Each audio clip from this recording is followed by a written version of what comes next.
Hi welcome to Random Knowledge previous class रे आमे kosher विभिन्न अंश विषय पढ़ी सारचे आ सब बेले मु ता भितर कहे नेस्टी नेस्टी नेस्टी तम मानक मन रे बहुत क्वेश्चन आसो नेस्टी कौन एक्चुअली नेस्टी बहुत इंपोर्टेंट जिनस जहाँ देहरे डीएनए अच्छी आरएनए अच्छी सब रही सो आज फाइनाली नेस्टी विषय ही पढ़ा ओके नेस्टी कोशर एक मुख्य अंश है नेस्टी तो आम समस्त जान कोशर हूँ गोटे मुख्य अंश नेस्टी बोली कहीं ना आ भितर डीएनए रोचे आरएनए रोचे आउ जोटा कि पुष्टिसार संश्लेषण में सबुठ अधिक कार्य करुच्ची बहुत अलग प्रकार भी कार्य करुच्ची सो कोशर मुख्य अंश हूँ किए नेस्टी क्लियर फर्स्ट पॉइंट सेकंड पॉइंट एहार झिल्ली दुई स्तरीय और छिद्रयुक्त एहार झिल्ली दुई स्तरीय माने झिल्ली कौन ना आमे बहिरावरण को आमे कहबा झिल्ली बोली यदि एटा गोटे नेस्टी हुए तले आर बहिरावरण जोटा आमे बहिरावरण को कहबा झिल्ली बोली मन कर एटा गोटे आंबर बहिरावरण दीटा अच्छी सो गोटे हूँ तार खोलपी आ गोटे को आमे गोटे कना द्वारा गुड़े देले ताहले दीटा बहिरावरण है ना नहीं आमे एई दुई बहिरावरण को आमे कहूचे झिल्ली बोली ए जो बहिरावरणटा द्विस्तरीय माने आर दीटा लेयर अपर लेयर आउ डाउन लेयर अपर लेयर आउ लोअर लेयर माने कौन ना गोटे तमे देखिथिबो गोटे फुटबॉल बाहर पटे गोटे लेयर और भीतर पटे भी गोटे लेयर थाए माने कौन दीटा स्तर थाए सो सेमती नेस्टीर मध्य दीटा स्तर अच्छी जोटा को आमे कहचे झिल्ली बा नेस्टीर बहिरावरण को आमे कहचे झिल्ली से बहिरावरण रे दुईटा स्तर अच्छी ओ छिद्रयुक्त माने से जो दीटा स्तर थिबो बहिरावरण थिबो बहिरावरण रे छिद्र थाए छिद्र माने कौन होल को आमे कहताउ छिद्र बा कणा को आमे कहताउ छिद्र बोली छिद्र माने कौन कणा तो जानी परछ जो बहिरावरणटा हेतिबो से बहिरावरण रे छिद्र थिबो सो एठी नेस्टीर डायग्रामटा अछि नेस्टीर बहिरावरण जो अछि एटा होची एई जिंसटा होची नेस्टीर बहिरावरण दीटा स्तर रे आ से दीटा स्तर कोन छिद्रयुक्त ए सब कोन ना गोटे गोटे छिद्र रे विभक्त एही छिद्र मध्य देई कोश जीवक और नेस्टी मध्य आवश्यक पदार्थ गुड़िकर आदान प्रदान हुए माने एई जो रंध्र अच्छी बा छिद्र अच्छी छिद्र को कौन कह रंध्र बा कणा जोठी आमर देखिबा रंध्र थाउ बा कणा थाउ से जगह रे कौन किछि पानी हो बा पवन हो किछि पास हबो सेमती एठी कौन ना एठी जो छिद्र अच्छी बा रंध्र अच्छी नेस्टी रे सेई रंध्र नेस्टी देई कोश जीवकरू नेस्टी भीतर को किछि जिंस आसीबो माने एटा होची कोश जीवक पूरा पूरी होची कोश जीवक आ भितर एटा हला नेस्टीर बहिरावरण जो रंध्र गुड़ाक अच्छी से रंध्र देई कोश जीवक पटु किछि जिंस बाहर को आसे बा नेस्टी भितर किछि जिंस कोश जीवक को आसे आ कोश जीवक रु किछि जिंस नेस्टी भितर को जाए कहा देई जाए से छिद्र देई जाए ओके माइंड पूरा पूरी क्लियर हला पॉइंट रे देन आगु को जिबा नेस्टीर आकार और संगठन अनुसार कोश को दुई भाग रे विभक्त करा जायछि नेस्टीर आकार और संगठन माने नेस्टी जो भलिया तयारी हेछि ताकू विचार को निया जाई कोश को दुई भाग रे विभक्त करा जायछि माने नेस्टीटा कोन खालुआ कि मोटा कि कोन भी हेइ थाई पारे सेटा हमें आगु को जानिबा ताल से जिंसटा कोन तमे भी जानो जथा फर्स्ट पॉइंट होछि जो दुई भाग रे विभक्त होइछि नेस्टीटा बा कोश को जो दी भाग रे नेस्टी को नहीं जो कोश को दी भाग रे विभक्त कराई प्रथमटी होची प्राक नेस्टीय कोश जेउथिरे नेस्टीटी संगठित ओ सेथिरे गुणसूत्र बा क्रोमोजोम ओ न्यूक्लियस न थाए माने जदी गोटे नेस्टीटे तयारी हे जिवो किंतु सेथिरे गुणसूत्र बा क्रोमोजोम नथिबो न्यूक्लियस नथिबो नेस्टीर न्यूक्लियस माने कौन नेस्टीर भितरे माने जेमती आमे जीवन एकक को कहूचे कोश बोली सेमती नेस्टीर एकक मध्य न्यूक्लियस अटे माने न्यूक्लियसटा कोठी रही थाए नेस्टीर केंद्र रे रही थाए न्यूक्लियस जदी नेस्टी थिबो किंतु सेतरे क्रोमोजोम नथिबो कि गुणसूत्र नथिबो माने बास खाली नेस्टीड हेकी रही जाइथिबो माने गोटे गोलटे हे जाइछि किंतु गोल भितरे किछि जिंस नाही गोल भितर किसी जिनस ना ताले से केस रे कौन हम ना न्यष्टि अच्छी किंतु सेठी क्रोमोजोम नहीं कि न्यूक्लियस नहीं ताहले सेटा होची प्राक नेस्टीय कोष। प्राक नेस्टीय माने कौन ना नेस्टीटा जोठी फुल्ली डेभलप्ड हेई नथिबो माने पूरा पूरी नेस्टीटा सृष्टि हेई नथिबो आमे ताकू कहबा प्राक नेस्टीय कोष। तमे माने आगुरु सेटा जानि सरच फर्स्ट चैप्टर रु ओके। तो ता ऊपर आउ टिके आगु पड़िबा किंतु गोटिए वृत्ताकार डीएनए अणु थाए किंतु गोटिए वृत्ताकार डीएनए अणु थाए। डीएनए माने कौन आगुरु कहि सरची deoxyribonucleic acid deoxyribonucleic acid ताले प्राक नेस्टीय कोष रे न्यष्टि थाए आउ सेथरे डीएनए थाए किंतु क्रोमोजोम न थाए कि न्यूक्लियस न थाए माने नेस्टीटा फुल्ली डेभलप हेई न थाए। क्लियर से ही प्रकार नेस्टी को प्राक नेस्टी कहा जाए ओके माने से नेस्टी को कहा जाए प्राक नेस्टी माने जो नेस्टी रे कोष माने जो नेस्टी रे क्रोमोजोम नथिबो कि न्यूक्लियस नथिबो ताकू कहबा हमें प्राक नेस्टी आउ से जो कोष रे रहितबो हमें ताकू कहबा प्राक नेस्टीय कोष।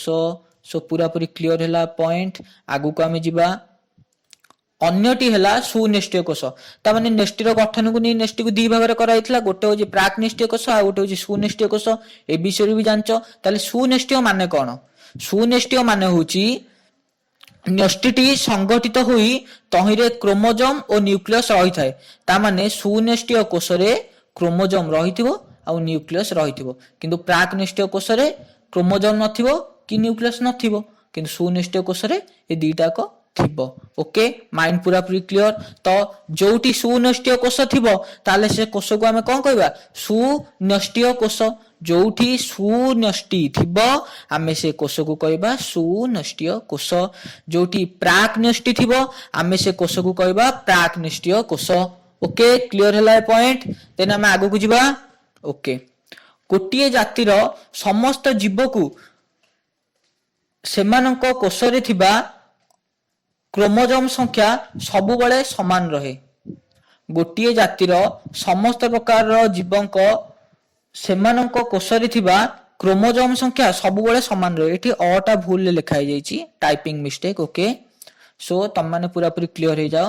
जदि आमे गोटिए प्रकार जीव को देखिबा गोटे जीवर उदाहरण होचंती मनीष तो मनीष देहरे कोन ना क्रोमोजोम ता सबु बळे समान। सो तम माने जानिनो तो तम माने कहि दोची आम देहरे टोटाली 23 जोड़ा क्रोमोजोम रही थाए बा 46 क्रोमोजोम रही थाए। क्रोमोजोम को अदरवाइज कहा जाए गुणसूत्र माने क्रोमोजोम रो अन्य नाम होची गुणसूत्र।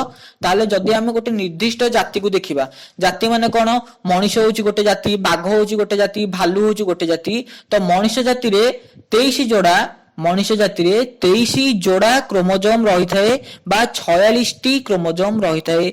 सेमती तमे गोटे आउ गोटे बेस्ट एग्जांपल देखिबो मटर गछ रे 7टा क्रोमोजोम रही थाए बा 7 जोड़ा क्रोमोजोम रही थाए माने 7 जोड़ा माने 14टा क्रोमोजोम रही थाए। जेमती मनीष देह रे 23 जोड़ा क्रोमोजोम रही थाए 46टा सेमती मटर गछ रे 7 जोड़ा क्रोमोजोम रही थाए 14टा ओके। क्लियर आगु बुझिबा ओके। तार उदाहरण से भी सही एक एग्जांपल देछि मनीष 23 जोड़ा क्रोमोजोम रही थाए ओके। क्रोमोजोम टी डीएनए और पुष्टिसार अणु रे गठित ता माने क्रोमोजोम कोउथरे तयारी डीएनए रे तयारी आ पुष्टिसार रे तयारी। डीएनए माने कोन डीऑक्सीराइबो न्यूक्लिक एसिड पुष्टिसार कोन अरे पुष्टिसार तो पुष्टिसार क्लियर ओके। एक्चुअली पुष्टिसार भी गोटे जिनस रु तयारी पुष्टिसारटा अमीनो एसिड रु तयारी तमे परे बड़ क्लास को गले जानिबो भी मे भी तमरो कॉम्पिटिटिव एग्जाम रे क्वेश्चन आसी पारे। तो पुष्टिसारटा तयारी हिताय कोउथरे ना अमीनो एसिड रे अमीनो एसिड की नेई की पुष्टिसार तयारी ओके। क्लियर ए पॉइंट ताहले क्रोमोजोमटा कोउथरे तयारी डीएनए और पुष्टिसार बा पुष्टिसार जगह रे मे भी क्वेश्चन पड़ी पारे अमीनो एसिड भी ठीक हबो भूल हबनी। सो तमे जानिबा निहाती दरकार जानि जाओ ओके। आगु को जिबा हमें साधारणतः प्रजनन और कोष विभाजन रे क्रोमोजोम मुख्य भूमिका ग्रहण करि थाए। तुमको गोटे बड़ जिनस कहि दउची तमरो देह रे जो 23 जोड़ा क्रोमोजोम अछि आमे समस्त मनुष्य न नहीं समस्त मनुष्य तो आम ମାନକ ଦେହରେ ଯୋଉ 23 ଯୋଡା କ୍ରୋମୋଜୋମ ଅଛି ତା ଦେହରୁ ଗୋଟିଏ ଯୋଡା ହେଉଛି ସେକ୍ସ କ୍ରୋମୋଜୋମ ମାନେ ପ୍ରଜନନ କ୍ରୋମୋଜୋମ। ଜନନ କ୍ରୋମୋଜୋମ ବା ଜନନ ଗୁଣସୂତ୍ର ଗୋଟେ ରହିଛି, ମାତ୍ର ଗୋଟିଏ ଯୋଡା ରହିଛି। ଗୋଟିଏ ଯୋଡା ମାନେ କେତେଟା? ଦିଟା କ୍ରୋମୋଜୋମ ରହିଛି। ଓକେ, ତା ବିଷୟରେ ଆଗକୁ ପଢିବା। କ୍ଲିୟର ତ ଏ ପଏଣ୍ଟ? ଓକେ, ତା ପର ପଏଣ୍ଟ ହେଉଛି କୋଷ ବିଭାଜନ ପରେ ପ୍ରତ୍ୟେକ ଅପତ୍ୟ କୋଷ ନିର୍ଦ୍ଦିଷ୍ଟ ସଂଖ୍ୟାର କ୍ରୋମୋଜୋମ ପାଇଥାଏ ଏବଂ ଏଥିଗୁଡିକ ଅପତ୍ୟ କୋଷଟି ମାତୃକୋଷର ଅନୁରୂପ ହୋଇଥାଏ, କାରଣ ନ୍ୟଷ୍ଟି କୋଷର ସମସ୍ତ କାର୍ଯ୍ୟ ନିୟନ୍ତ୍ରଣ କରେ। ମାନେ ଇଏ ହଉଛି ତମର ବାପାଙ୍କର ଗୋଟେ କୋଷ, ଇଏ ହଉଛି ମାଙ୍କର ଗୋଟେ କୋଷ। ଯେତେବେଳେ ତମର ପ୍ରଜନନ ହବ, ଦି ଜଣଙ୍କର କୋଷ ମିଶିବେ, ତ ତମ ବାପାଙ୍କ ଦେହରେ କେତେଟା ଅଛି? 46ଟା ଗୁଣସୂତ୍ର ଅଛି। ତମ ବାପାଙ୍କ ଦେହରେ ଅଛି 46ଟା ଗୁଣସୂତ୍ର, ଆଉ ମାଙ୍କ ଦେହରେ ବି କେତେଟା ଅଛି? 46ଟା ଗୁଣସୂତ୍ର। କାହିଁକି ନା ଦି ଜଣ ଗୋଟିଏ ଜାତିର, ଯେହେତୁ ଜାତି ଗୋଟିଏ ମାନେ ମଣିଷ ଜାତି, ତ ବାପାଙ୍କ ଦେହରୁ କଣ 46ର ଅଧା 23ଟା ଆସିବ, ମାଙ୍କ ଦେହରୁ କଣ 46ର ଅଧା 23ଟା ଗୁଣସୂତ୍ର ଆସିବ। ତାହେଲେ ଯୋଉ ଅପତ୍ୟତା ସୃଷ୍ଟି ହବ ବା ଯିଏ ସୃଷ୍ଟି ହବ ତା ଦେହରେ ବି କେତେଟା ଗୁଣସୂତ୍ର ହେଇଯିବ? 46ଟା ଗୁଣସୂତ୍ର ହେଇଯିବ। ସୋ ସେ ସେଇ କଥା କହୁଛି, କୋଷ ବିଭାଜନ ପରେ ପ୍ରତ୍ୟେକ ଅପତ୍ୟ କୋଷ ନିର୍ଦ୍ଦିଷ୍ଟ ସଂଖ୍ୟାର କ୍ରୋମୋଜୋମ ପାଇଥାଏ। ନିର୍ଦ୍ଦିଷ୍ଟ ସଂଖ୍ୟା ମାନେ କେତେ? ବାପାଙ୍କଠୁ ପାଇବ 23ଟା, ମାଙ୍କଠୁ ପାଇବ 23ଟା। ଏବଂ ଏଥିଗୁଡିକ ଅପତ୍ୟ କୋଷଟି ମାତୃକୋଷର ଅନୁରୂପ ହୋଇଥାଏ। ଯେହେତୁ ସେ ମାଙ୍କ ପେଟରେ ରହିଲା, ଯେହେତୁ ସେ ମାଙ୍କ ପେଟରେ ରହିଲା, ସୋ ଅଧିକ ଲକ୍ଷଣ କାହାର ଆସିବ? ମାଙ୍କର ଆସିବ। କାରଣ ନ୍ୟଷ୍ଟି କୋଷର ସମସ୍ତ କାର୍ଯ୍ୟ ନିୟନ୍ତ୍ରଣ କରେ। କାରଣ ନ୍ୟଷ୍ଟି କୋଷର ସମସ୍ତ କାର୍ଯ୍ୟ ନିୟନ୍ତ୍ରଣ କରେ। ଯେହେତୁ ସେ ମାଙ୍କ କୋଷରେ ରହିଲା ବା ମାଙ୍କ ନ୍ୟଷ୍ଟିରେ ରହିଲା, ସୋ ପିଲାଟା କଣ ନା ଅଧିକ କ୍ୟାରେକ୍ଟର ତାର ମାଙ୍କ ଉପରେ ଯିବ। କ୍ୟାରେକ୍ଟର ମାନେ କଣ? ଗୁଣ। ସୋ ସେଥିପାଇଁ କ୍ରୋମୋଜୋମକୁ କୁହାଯାଏ ଗୁଣ ସୂତ୍ର। ଓକେ, ମାଇଣ୍ଡ ପୁରାପୁରି କ୍ଲିୟର ହେଇଗଲା ତ? ଠିକ ଅଛି। ଓକେ, ଆଗକୁ ଆମେ ଯିବା। आपर आसला क्रोमोजोम। मु कहली क्रोमोजोम बहुत इंपोर्टेंट, सो क्रोमोजोम ऊपर पे पढ़िबा। फास्ट पॉइंट, प्राकनिष्ठीय कोषरे थिबा डीएनए अणु क्रोमोजोम किंबा क्रोमोजोम जालिका भावरे संगठित होई रही थाए। प्राकनिष्ठीय कोषरे थिबा डीएनए अणु क्रोमोजोम किंबा क्रोमोजोम जालिका भावरे संगठित होई नथाए। माने आमर जो देखा सुनिष्ठीय कोष सेठी आमे जालिका देखि परिबा, सेटा सेकेंड पॉइंट रे भी अछि। जेतोळे आमे सुनिष्ठीय कोष देखिबा सेतोळे आमे देखि परिबा जे क्रोमोजोम हो बा क्रोमोजोम जालिका हो से सुनिष्ठीय कोष रे देखा जिवे, किंतु प्राकनिष्ठीय कोष रे देखा जिवेनी। काहेकि ना तमे पूर्वरु भी पढी देई कि आसिलो जे जेतोळे आमे पूर्वरु एबे पढुतले तमे सेथरे भी पढी देई कि आसिलो जे नेष्टि रे क्रोमोजोम प्राकनिष्ठीय कोष रे देखा जिवे नाही, क्रोमोजोम प्राकनिष्ठीय कोष रे देखा जिवे नाही। सो फास्ट पॉइंट आरो प्राकनिष्ठीय कोष रे डीएनए अणु किंबा क्रोमोजोम देखा जिवे नाही, किंतु सेकंड पॉइंट कोन ना सुनिष्ठीय कोष रे डीएनए अणु गुडी को क्रोमोजोम भितरे संगठित होई रहिताय। ताहाले क्रोमोजोम कोठी रहिताय? डीएनए अणु भितरे रहिताय। क्रोमोजोम कोठी रहिताय? डीएनए अणु भितरे रहिताय। को जगह रे रहिताय? सुनिष्ठीय कोष रे ही ताको हमें केवल देखि परिबा। ओके, क्लियर हैला ए पॉइंट। देन आगु को जीवा। जीवर प्रत्येक कोष रे एक निर्दिष्ट संख्यक क्रोमोजोम थाए। जीवर प्रत्येक कोष रे निर्दिष्ट संख्यक क्रोमोजोम रही थाए ओ सेही संख्या को दुई गुणित ओ अगुणित भावरे धरा जाए। सेही संख्या को दुई गुणित बा अगुणित भावरे देखा धरा जाए। दुई गुणित माने कोन?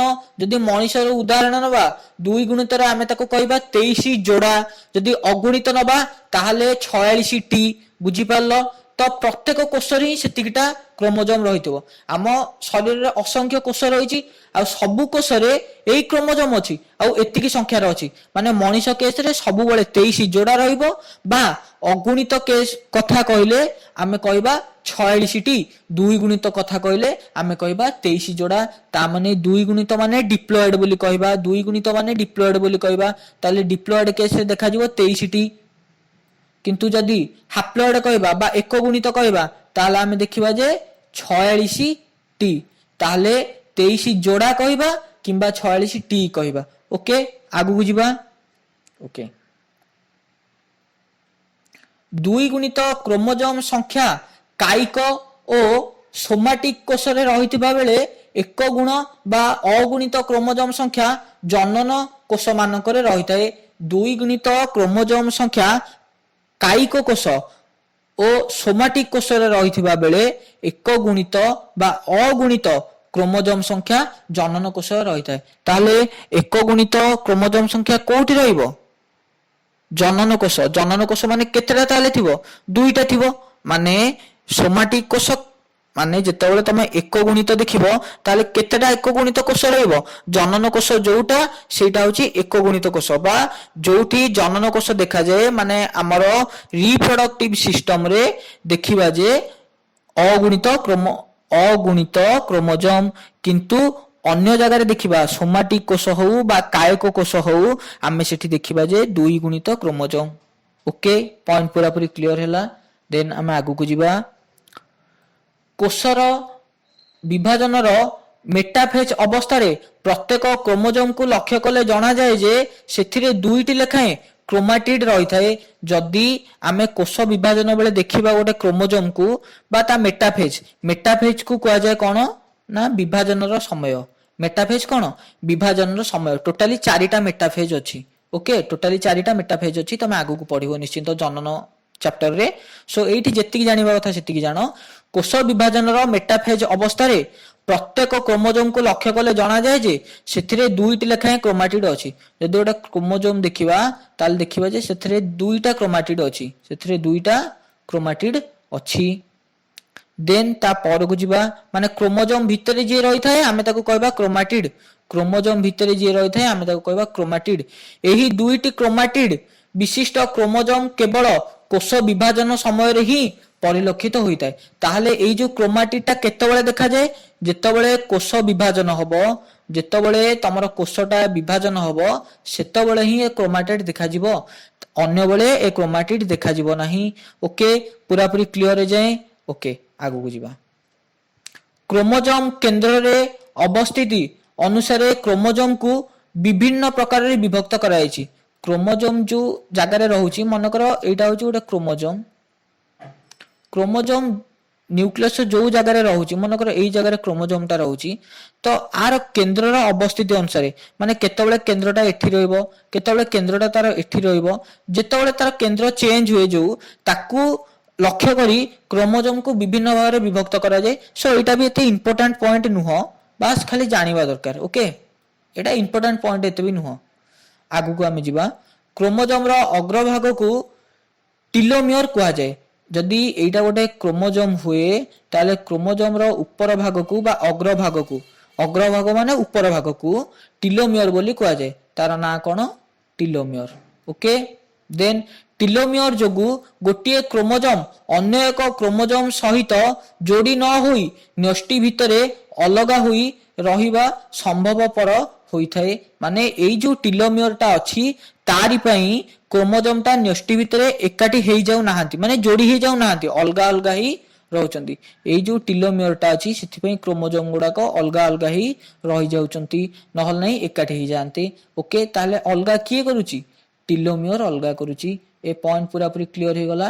କ୍ରୋମୋଜୋମକୁ ନ୍ୟଷ୍ଟି ଭିତରେ ଟିଲୋମିୟର ଅଲଗା କରି ରଖୁଛି ବା ଯୋଡି ହବାରେ ସାହାଯ୍ୟ କରୁନାହିଁ।